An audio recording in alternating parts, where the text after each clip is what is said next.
त्या भेटीमागे कोणताही राजकीय उद्देश नव्हता असं सुनेत्रा पवार यांनी म्हटलंय। राष्ट्रीय सेविका समितीच्या शाखेतील उपस्थितीवर त्यांनी हे स्पष्टीकरण दिलं। इतर महिला खासदारही त्यावेळी सहभागी होत्या असं सुनेत्रा पवार म्हणाल्या। माझ्या उपस्थितीचा राजकीय अर्थ काढू नये असंही सुनेत्रा पवार यांनी म्हटलेलं आहे।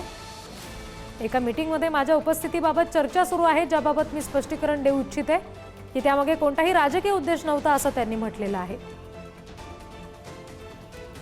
मला असं वाटतं त्याचं उत्तर त्यांनीच दिलेलं आहे। आणि पहिल्यांदा तर आरएसएस काय बँड ऑर्गनायझेशन आहे? मी स्वतः राष्ट्रीय स्वयंसेवक संघाचा स्वयंसेवक आहे, मला अभिमान आहे स्वयंसेवक असण्याचा। आणि मला राष्ट्रीय स्वयंसेवक संघाने नेहमी राष्ट्रवाद शिकवला आहे। मला नेहमी समाजातल्या प्रत्येक व्यक्तीला सोबत घेऊन आपल्याला देशाचं कल्याण करायचं हे शिकवलेलं आहे। त्यामुळे समजा कोणी राष्ट्रीय स्वयंसेवक संघाच्या एखाद्या कार्यक्रमात गेलं तर त्याच्याकरता एवढा आकांड तांडव करण्याची आवश्यकता काय आहे?